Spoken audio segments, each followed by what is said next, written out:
पढ़ने वाले हैं वो है रेखीय माप यानी लीनियर मेजरमेंट। तो इसके अंदर हमको क्या देखना है, माप की इकाई देखनी है, मीटर के गुण देखना है, स्टील रूल के उद्देश्य देखना है, स्टील रूल के प्रकार, स्टील रूल का प्रयोग करते समय सावधानी क्या क्या रहना चाहिए। तो ये सब हम देखेंगे। थोड़ा सा इसका साइज़ बढ़ा लेता हूँ।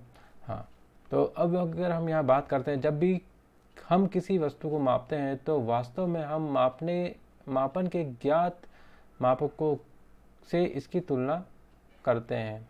एसआई के अनुसार यानी एसआई सिस्टम के अनुसार जो लंबाई की मूल इकाई यानी बेस यूनिट है उसे हम मीटर बोलते हैं। यानी जो भी लंबाई की जो बेस यूनिट रहती है या मूल इकाई रहती है उसे हम मीटर कहते हैं। अगर लंबाई की एसआई यूनिट के और इकाई और उसके गुणज देखते हैं तो जैसे कि अगर हम मीटर की बात करते हैं तो 1 मीटर में होता है 1000 mm, वहीं 1 सेंटीमीटर में होते हैं आपके 10 mm।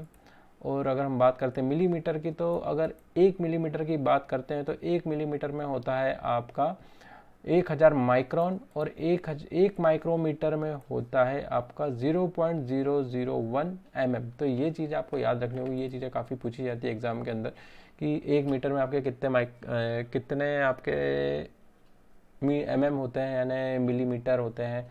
उसके अलावा सेंटीमीटर की बात करते हैं तो 1 सेंटीमीटर में आपके कितने mm होते हैं, 1 mm में आपके कितने माइक्रोन होते हैं, 1 माइक्रोन में आपके जो माइक्रोन रहते हैं उसमें आपके कितने mm होते हैं। तो मैक्सिमम ज़्यादातर पूछा जाता है 1 माइक्रोन में आपके कितने mm होते हैं। तो आपको पता रहना चाहिए कि भैया 1 माइक्रोन में लगभग आपके 0.001 mm आपका आंसर होना चाहिए।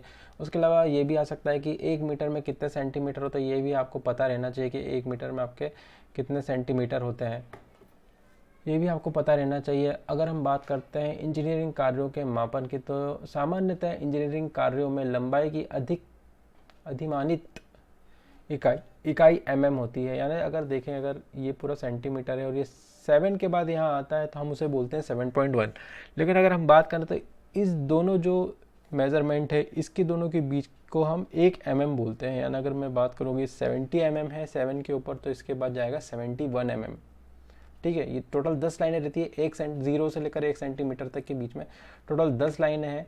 तो ये 10 लाइनों का मतलब होता है 10 mm। अगर मैं 0 से उसके समानांतर एक और लाइन रहती है उसकी अगर मैं बात कर रहा हूँ उसको बोलेंगे हम 1 mm। ठीक है,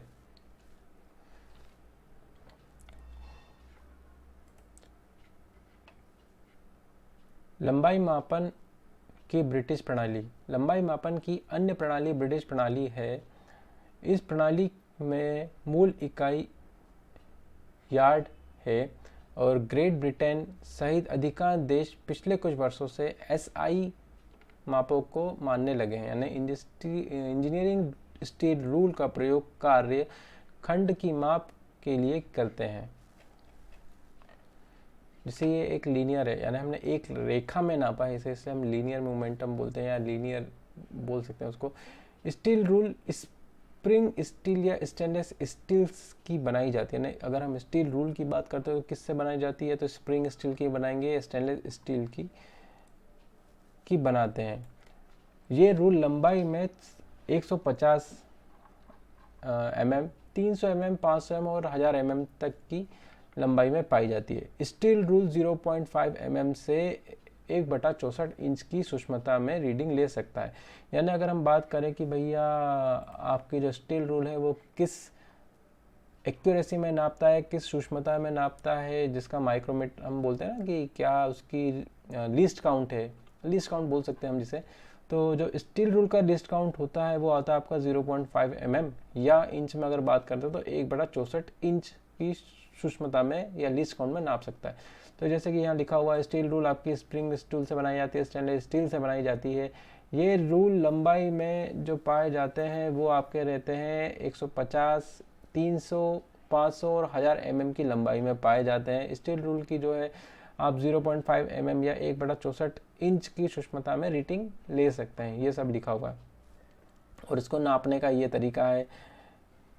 लेंथ टू बी मेजर्ड, हमें ये लेंथ मेजर करना थी तो इसका यूज़ किया है। अब देख सकते हैं कि एक ये पीस है, आप ये देख रहे हैं ये एक जॉब है, पूरा ये जो बना हुआ ये जॉब है। उसके साथ यहाँ पे ट्राई स्क्वायर को यहाँ समतल करके यहाँ से इसको ये करा दिया है और इधर से हम इसकी माप ले रहे हैं, क्योंकि जो ट्राई स्क्वायर रहता है वो माप नहीं लेता है, वो सिर्फ चेकिंग इंस्ट्रूमेंट होता है जिसकी मदद से हम किसी भी जॉब को या किसी भी जॉब को या किसी भी अपन बोल सकते हैं जो हम जिस पे वर्क कर रहे हैं उसको से हम 90 डिग्री में चेक कर सकते हैं, माप नहीं सकते हैं 90 डिग्री में, क्योंकि ये 90 डिग्री में बना होता है ये वाला हिस्सा आपका।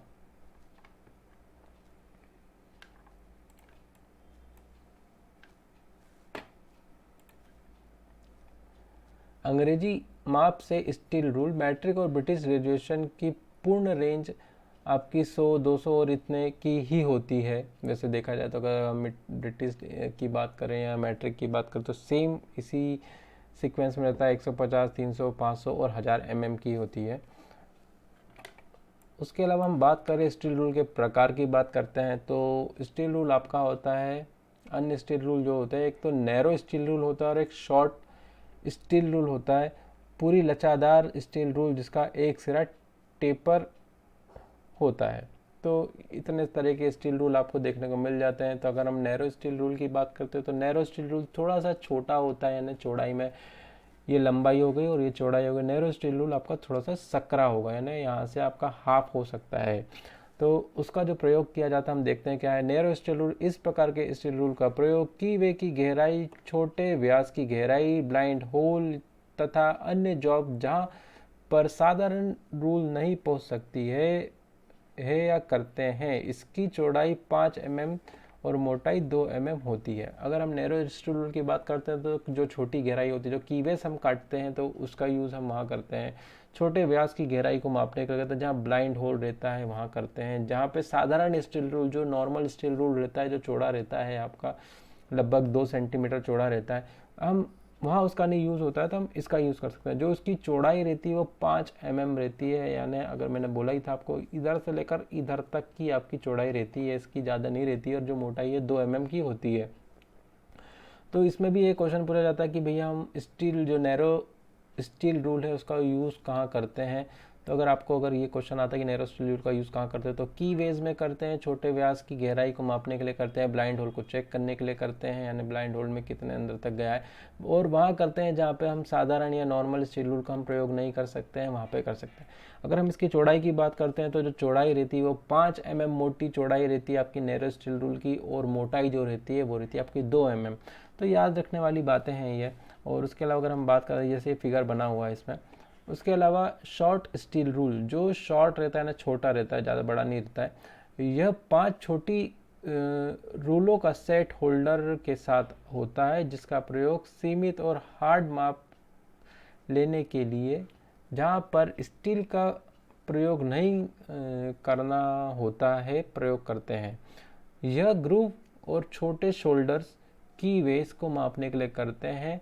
शेपर, मिलिंग टूल और डाई मशीन क्रियाओं में करते हैं। यानी अगर आपसे पूछा जाता है कि शॉर्ट स्टील रूल का प्रयोग कहाँ करते हैं, तो उसके लिए सब लिखा हुआ है, जैसे कि ग्रूव्स हो गए, छोटे शोल्डर्स हो गए, की वेब को मापन करते हैं, तो शेपर, मिलिंग और डाई मशीन में क्रिया करते समय इसका प्रयोग करते हैं। तो ये सब लिखा हुआ है। और शॉर्ट रूल्स ये रहते हैं, अलग अलग लंबाई में पाए जाते हैं। अगर लंबाई की बात करते हैं हम वापस से मैट्रिक और ब्रिटिश प्रणाली में, तो माइक्रोन, यानी 1 माइक्रोन में कितने mm होते हैं, 0.001 mm होते हैं। 1 मिलीमीटर में आपके जो कितने माइक्रोन होते हैं, 1 मिलीमीटर में 1000 माइक्रोन होते हैं। 1 सेंटीमीटर में 10 mm होता है। 1 डेसीमीटर में आपका 10 सेंटीमीटर होता है। 1 मीटर में आपका 10 डेसीमीटर होता है, और डेकामीटर में आपका होता है 10 मीटर। तो ये सब चीज़ें अपन को याद रखना होगी, क्योंकि यही चीज़ें आपकी एग्ज़ाम के अंदर पूछी जाती हैं कि 1 डेकामीटर में आपके कितने मीटर होते हैं और 1 सेंटीमीटर में आपका कितने मीटर होते हैं। तो ये याद रखना होगा, जैसे कि इसमें लिखा हुआ है 1 माइक्रोन बराबर होता है 0.001 mm। मिलीमीटर की बात करते हैं, अगर 1 मिलीमीटर की बात करें तो 1 मिलीमीटर में आपका होता है 1000 माइक्रोन। और सेंटीमीटर की बात करते हैं तो 1 सेंटीमीटर में आपके 10 mm होते हैं। 1 डेसीमीटर में आपका होता है 10 सेंटीमीटर, और 1 मीटर में आपके 10 डेकामीटर होते हैं। और डेकामीटर की बात करते हैं अगर 1 डेकामीटर की, तो 1 डेकामीटर में आपका होता है 10 मीटर। तो ये चीज़ें याद रखना होगा। उसके अलावा हम मैट्रिक प्रणाली की बात करें तो अब इधर पे आ गई है आपकी ब्रिटिश प्रणाली। अगर ब्रिटिश प्रणाली की बात करते हैं तो थाउजेंड्स ऑफ इंच यानी एक, तो 0.001 इंच होता है। 1 इंच में आपका जो लिखा हुआ है यहाँ पे 1 इंच, 1 फुट में आपके 12 इंच, 1 यार्ड में 3 फुट, और 1 फरलॉन्ग में 220 यार्ड्स, और 1 माइल में 8 फरलॉन्स। तो इस तरीके से आपको निकालना होगा। क्वेश्चन काफ़ी डेंजर आते हैं इसमें से, लेकिन आपको याद रखना होगा कि भाई 1 इंच बोला है, या 1 इंच में कितना सेंटीमीटर होता है, 1 इंच में कितना mm होता है, ये सब आपको याद रखना होगा। अगर आपकी बात होती है कि 1 इंच में कितना सेंटीमीटर होता है तो 2.54 सेंटीमीटर हो जाता है। अगर mm की बात करते हो वहीं 25.4 mm हो जाता है। तो इस तरीके से आपको याद रखनी होगी चीज़ें। तो अगला जो चैप्टर है वो स्क्राइबर है। तो स्टील रूल यहीं तक था, उसके अलावा स्टील रूल कहीं नहीं है, और थोड़ा सा और बचा हुआ है मुझे लग रहा है। ये लंबाई की बात कर ली हमने, और इस साइड में रूल आसानी से होल्डर के स्लॉट में चली जाती है। तो ये सेम आपको नट इसका बारे में बताया गया है।